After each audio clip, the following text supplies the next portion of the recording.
When we developed He-Man, I had no idea that it was going to be what it turned out to be. I mean, you can't plan hits. I mean, that's the wonderful part of showbiz. I mean, if they're worthwhile, they'll work somehow. I just knew it was a way to keep a lot of people working for at least a year. And when the thing went on, when we saw the letters that started coming in, it was extraordinary. I mean, it was just really a phenomenon. It was probably the first show that was that successful in the history of animation. From 1965 to 1988, American animation studio Filmation developed and created dozens of popular television series and several feature films. Many of them featured larger-than-life licensed heroes, such as Superman, Batman, Captain Marvel, Tarzan, Zorro, or the cast of Star Trek. But one hero would rule the airwaves and carve out a place in television history. Join us now to explore the secret origins of He-Man and the Masters of the Universe. In the wake of the success of science fiction films such as the Star Wars and various superhero films and television series, the sword and sorcery milieu was about to be invigorated. I guess Tom Kalinske called me. He was president of Mattel at the time. And he said they had this character called He-Man. He said, would you be interested? I assumed it was going to be for Saturday morning because it was the only way you could get something done was go to the network, try to sell a show. If they bought the show, they usually paid you almost enough to do the show.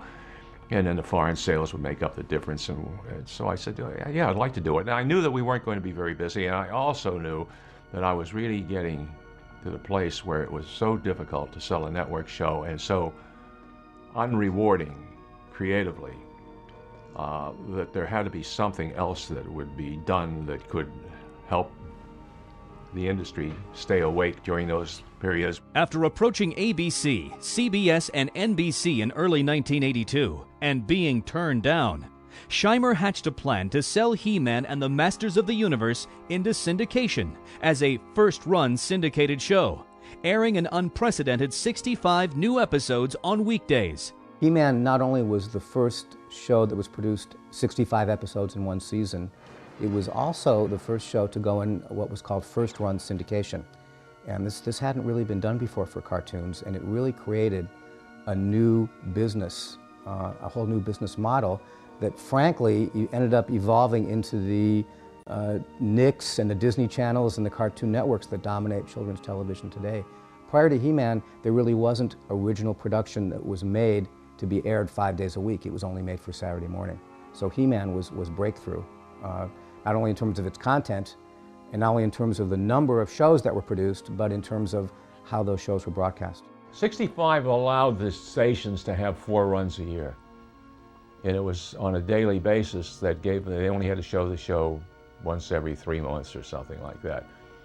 And it was a number that allowed them to have a rotation in the shows that was not overwhelming. He knew what reruns were and what they meant to the company, and no one had really pioneered making brand new syndicated shows, which were in essence brand new reruns. You know, I mean, obviously everything's planned to make money in reruns, but Lou planned to create a new dynasty for Filmation, and he stuck out his territory in working with the smaller networks, the small independent stations all across the country. To sell the series to the independently owned television syndication market, Lou and Westinghouse executives went to a convention called NATPE, the National Association for Television Production Executives, in July 1982. They brought with them development materials from the show and ran into the man who was the star of the just-released feature film, Conan the Barbarian. We had all of our drawings, we had some storyboards there, and it was interesting. People came up and they saw these drawings, they liked this characters, and we talked about the fact that we're going to do them with pro-social values built into the show. And I look up at one guy, and he was looking at some of the drawings. I said, "That's Arnold Schwarzenegger." Yeah. It was funny. And he was looking at these drawings and, and you could tell he was ticked off. Little did we know he'd be our governor. Yeah, that's right. I wasn't calling him High Gov in those days. I got involved with He-Man because there were 5 directors at that time.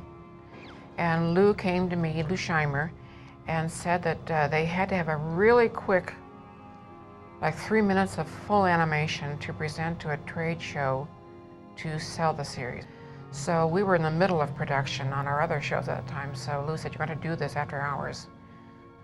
So I pulled in a couple Disney animators and had some of my own crew working after hours, and I literally stayed every night and it was just not even a complete scene, just a series of drawings going from my desk right to the assistants, just kind of keep this stuff rolling because we were really up against a really tight schedule.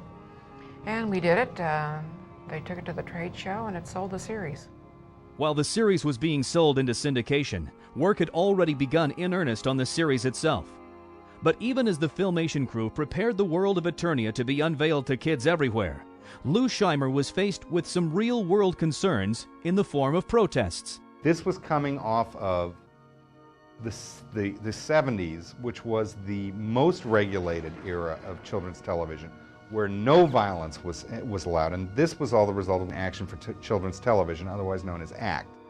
And what had happened in the 70s was all of violence and adventure and everything was basically just knocked out of children's television, and it became very pat, very puerile. There was no Johnny Quest, there was no superheroes really to speak of. I mean, it was basically the era of Scooby-Doo. And Scooby-Doo sort of came out of the fact that they couldn't do anything else with action. That was one of the funniest things about this show is before it even got on the air, they were up in arms about how violent it was going to be. And I remember just being so frustrated because nobody'd seen a frame of film. He-Man was a real lightning rod in its time for the kinds of critics that paid no attention to the content of the show. Because I think if you saw the content of He-Man, you would be, I think there's not a lot to complain about in terms of violence and lessons and messages it's giving. My Lasertron will stop you, He-Man. Let me give you a hand.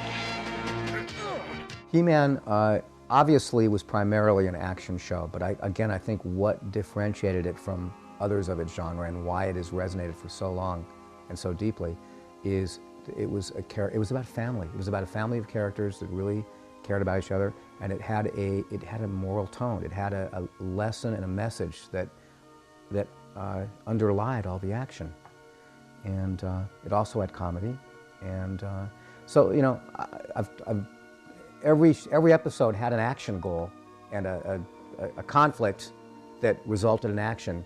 But there was always far more going on beneath the surface. Arthur was very, very concerned always about story and character development and doing nothing that would harm our young audience, the children. He always wanted to make sure that everything was positive and pro-social values and nothing that children could imitate. He was always very concerned about that.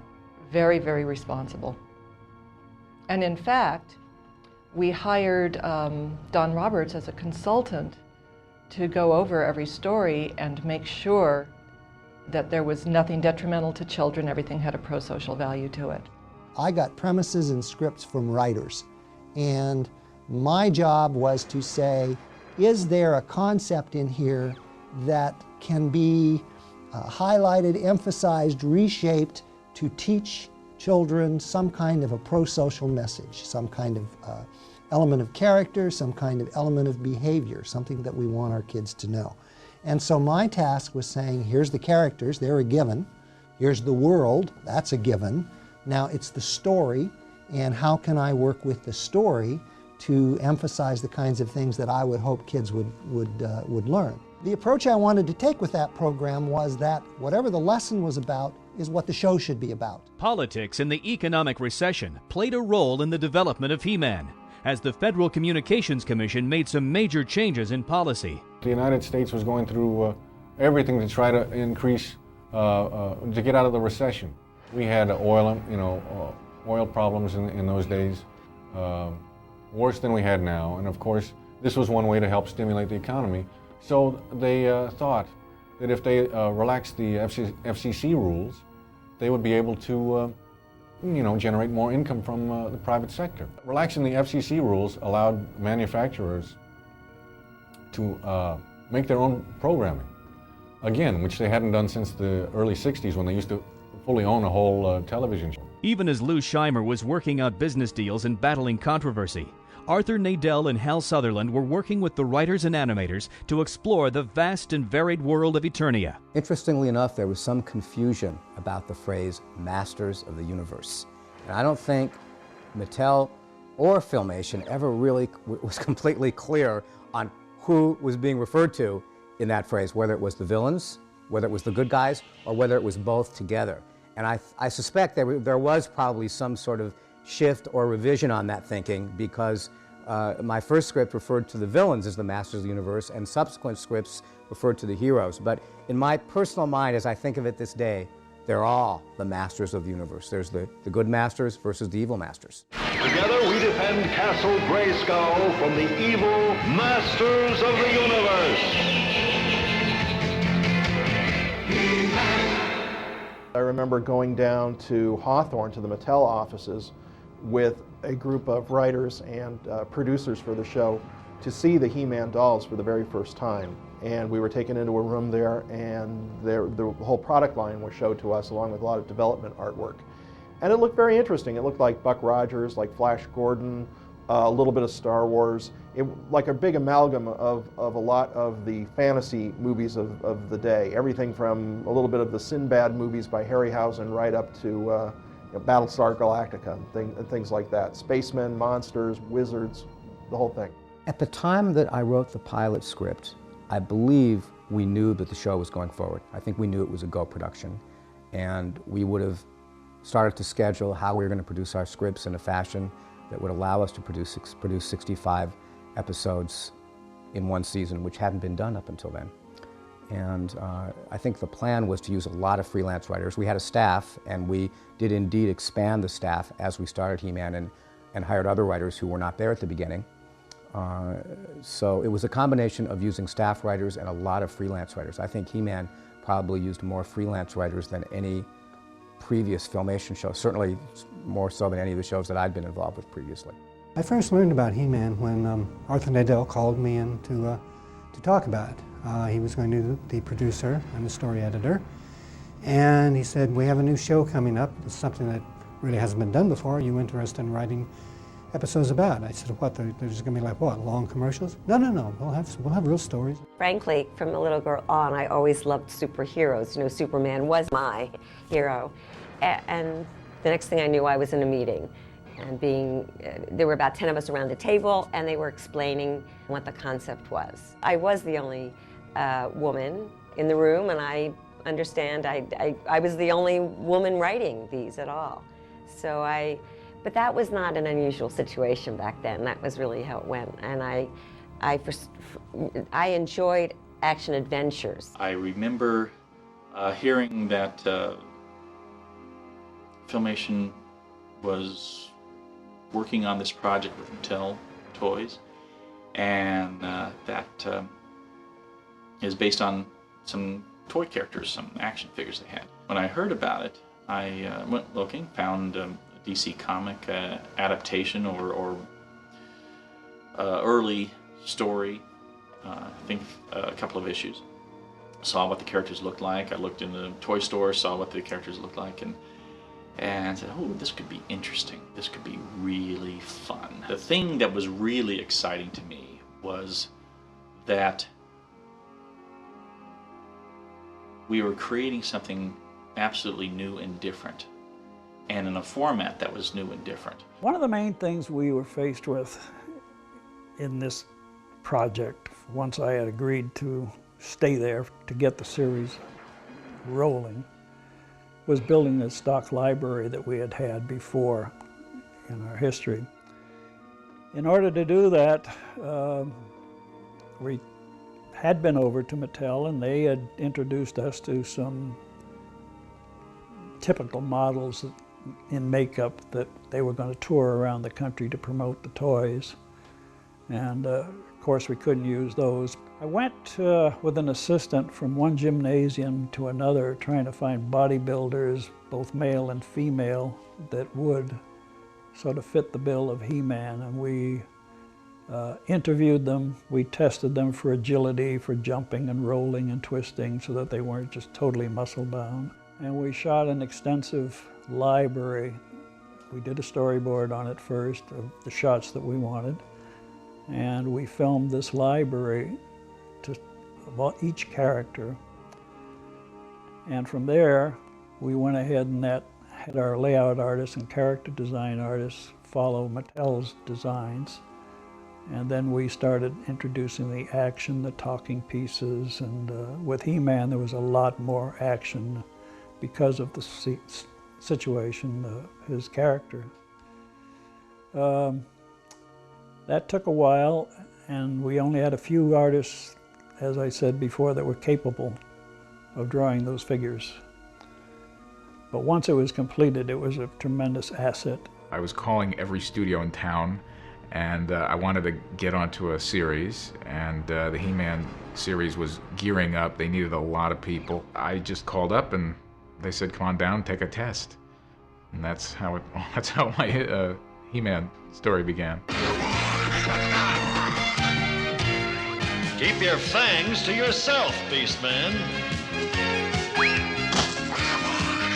My feeling about the show was that it was great because there were 65 episodes, which meant we'd be working for probably a year. And I remember that being the promise at the beginning was, well, you're going to get a year's worth of work out of this. So, so I was very happy about that. And then it was kind of fun to see, that we were going to be doing, an action-adventure show. I thought that was kind of cool, and sort of drawing these comic book-looking characters, belting it out and doing cool, super things. The development of characters, stories, and the animation process itself will be explored in future documentaries. But as faithful fans know, after its September 1983 debut, He-Man became one of television's most popular animated series ever. We did the shows, and they were syndicated, and the shows went through the roof. The networks then really got mad at me because I almost blew ABC out of the water for Saturday morning because we did so well that they didn't do it, and we started running some of the shows on Saturday morning. They got ticked at me. Now the networks wouldn't talk to me anymore. I don't think any of us had any idea at all how huge this was going to be. I mean, maybe Lou did, but I don't know how we could have. It hadn't been done before. There had never been a show where the toys and the show came out simultaneously. There'd never been a show where there'd been 65 episodes done at once and where they were going to be broadcast daily. There had never been a huge, sort of culturally transcendent phenomenon such as He-Man. So I think this took us all by complete surprise. You know, the legacy that Filmation has to me, and it's really strange, and I didn't really discover this. Now, mind you, I'm 73 years old, and we were on a cruise, and for some reason, on the cruise, we had a butler, So the butler says to me, and I said, my husband did Fat Albert. Oh, the guy was a black kid. And I said, my husband did Fat Albert. Oh, if he did Fat Albert.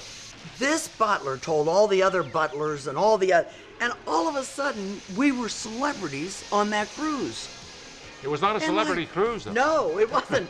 And I said to Lou, all these years, I let all these years go by. Well, I could have been a contender. And you know what?